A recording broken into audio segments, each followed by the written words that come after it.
This next part of molecular geometry is we're going to hit on some of the early players in the identification of DNA.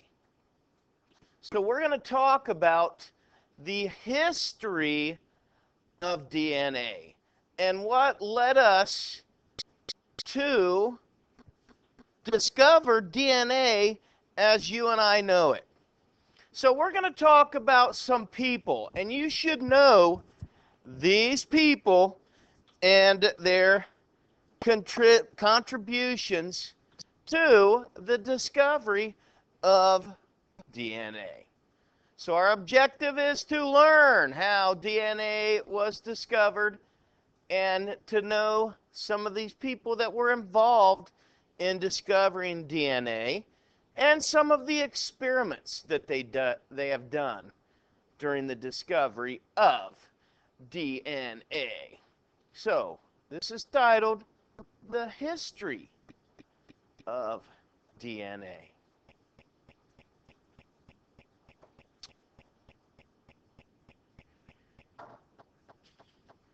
Frederick Michier, 1869, first isolates a substance from the nucleus of the cells that he called nuclein. So he got this substance, he called it nuclein because it came from the nucleus. One of his students called the substance nucleic acid. So his student, Richard Altman, said, I'm not going to call it nuclein. I'm going to call this substance nucleic acid.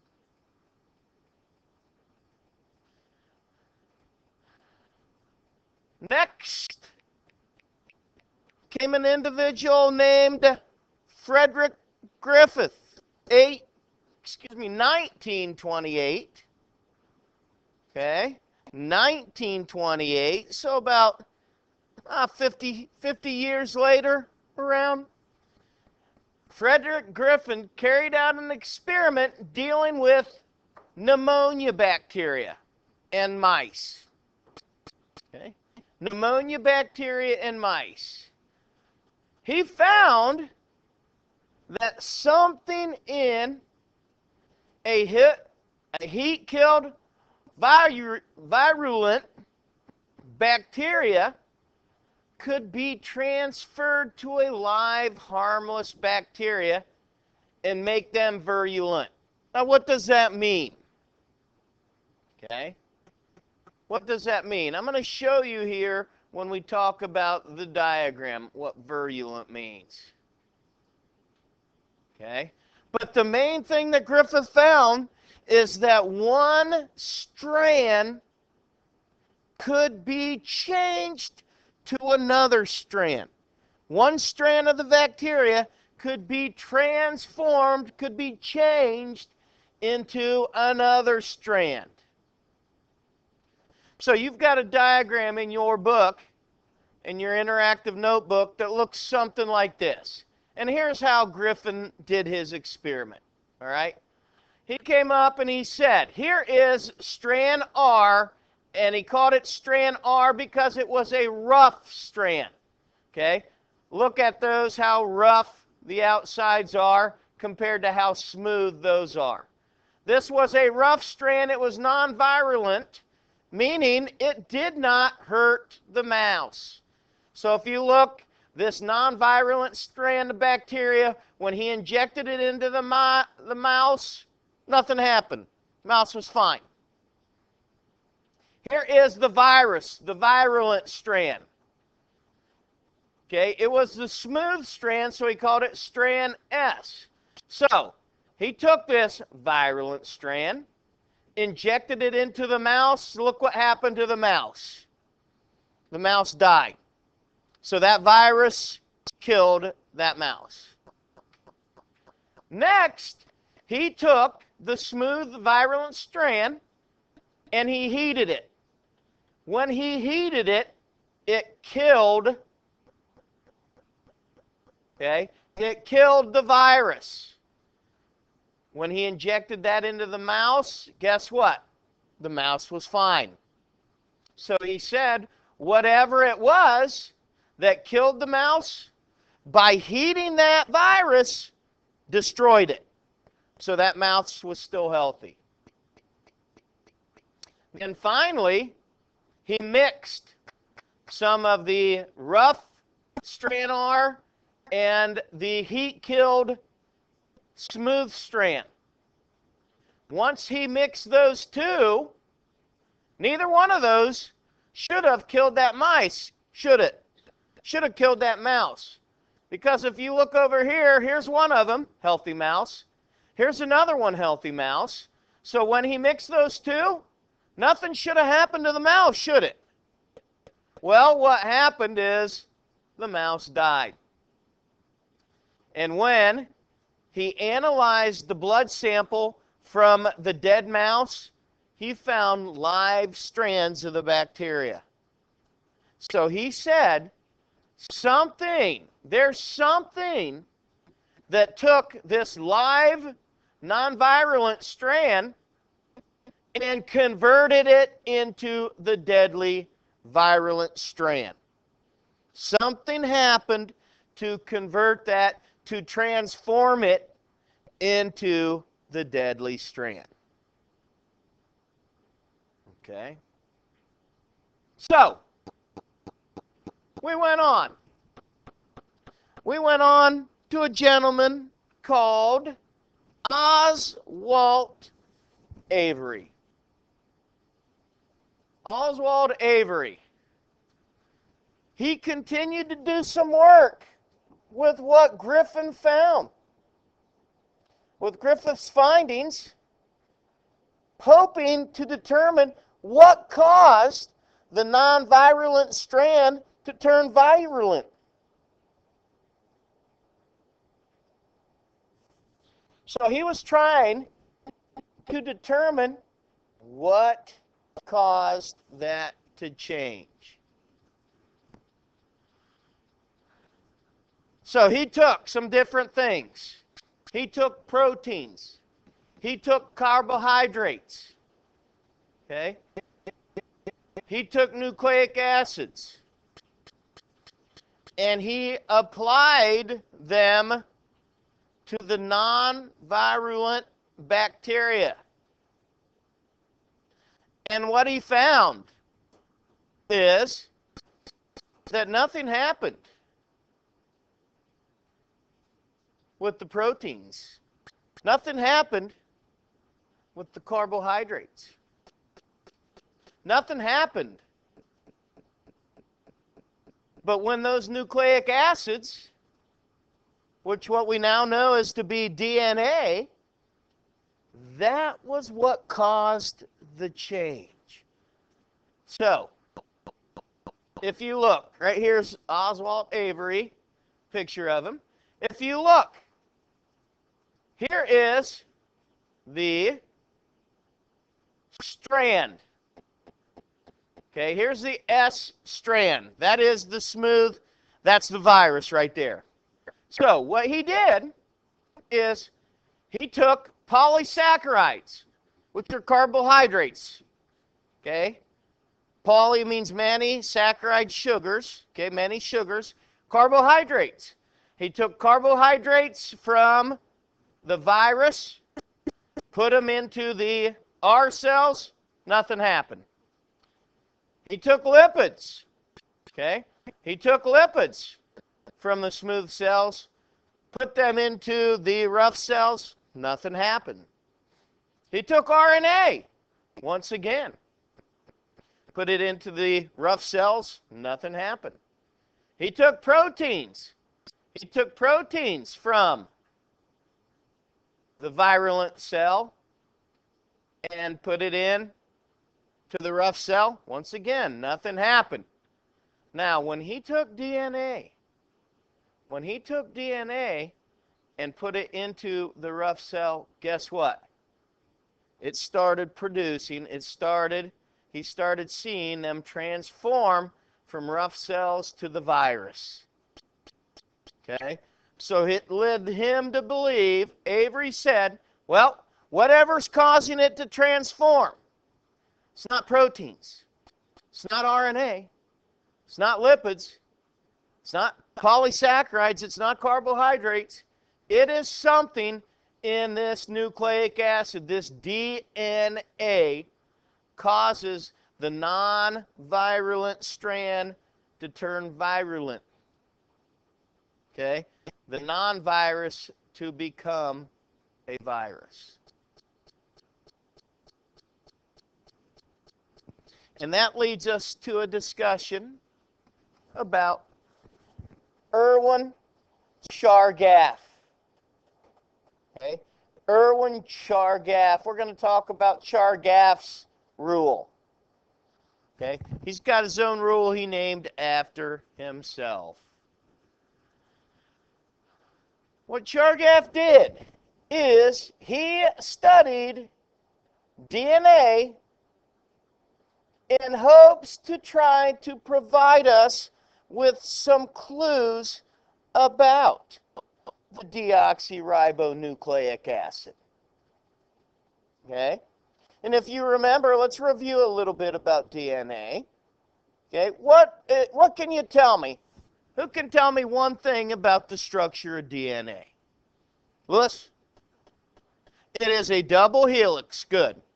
Okay, what else? Has nitrogenous bases. Can you tell me a base? Adenine is one. What's another one? Guanine. What's another one, Linda? Thymine. And the last one? Cytosine.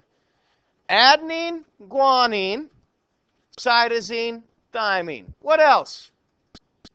What else? Jonathan, tell me something about DNA. We haven't talked about. We had a double helix. We had the bases. What else? Yeah.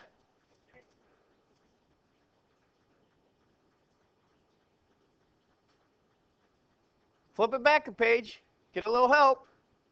Okay. Something else about DNA. And the structure.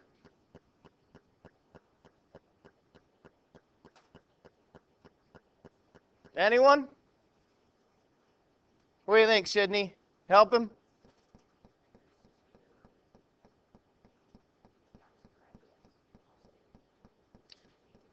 Okay. Deoxyribose, sugar, and phosphate. Look at the outside chains there. You were supposed to label them S and P, right? Phosphate and sugar. Your sugar should be orange. Your phosphate's blue, right? That sugar is deoxyribose, and that P is the phosphate group. So they alternate sugar, phosphate, sugar, phosphate, sugar, phosphate. Now, what do you know about the bases? What do you know about the bases? Zoe, what do you know about the bases?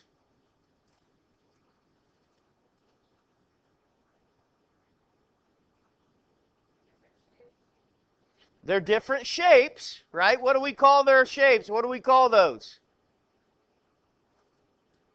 Okay, this is just a review from yesterday. What are they called? Well, they're not called steps. They are the steps. Huh? Well, they have rings, but what are the names? Purines and pyrimidines, right? Pyrimidines have one ring. Purines have two rings. Okay? Purines have one ring. Purines have two rings. Pyrimidines have one ring. Now, what are the purines? What are the purines? Kayla, what are the purines?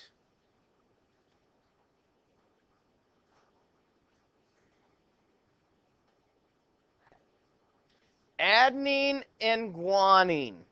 Okay? Adenine and guanine. To this day, okay, to this day, I'm going to say maybe 5 years ago, I had a kid in class. His name was Alan Golden.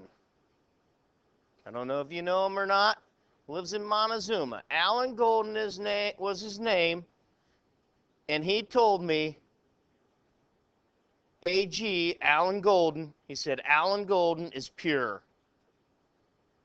And ever since then, it's real easy. So think of something. Think of somebody you know who's AG.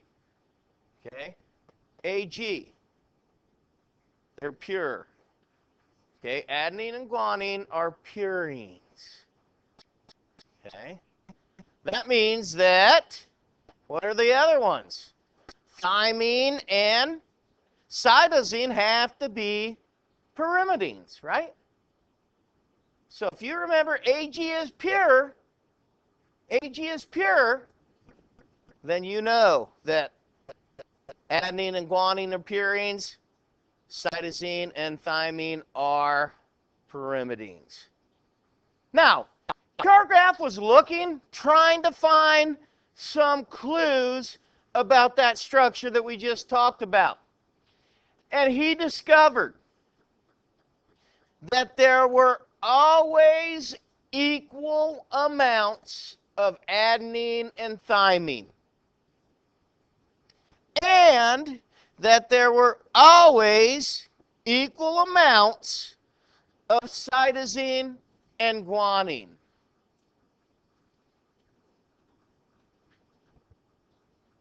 So, he proposed that these bases were in some way paired with each other. So he said that adenine's paired with thymine because they have equal amounts. He said that guanine is paired with cytosine because they have equal amounts. And that is, ladies and gentlemen, what we call Chargaff's rule. Chargaff's rule says that A goes with T and that C goes with G. Okay? Go back and look. Is that true? Look at the structure. Look at the structure when you drew it out. Did you even notice that when you colored it in? That every time you had a red, for adenine, what was on the other side of it? A purple for thymine, right? Every time you had a green for guanine, what was on the other side of it? A yellow for cytosine, right? So that is Chargaff's law, that when we have adenine, it's paired with thymine. When we have cytosine, it's paired with guanine. And how did he discover that? Well, he said when he was doing his studies that there were equal amounts of those particular nitrogenous bases. Okay? Any questions about that? Okay.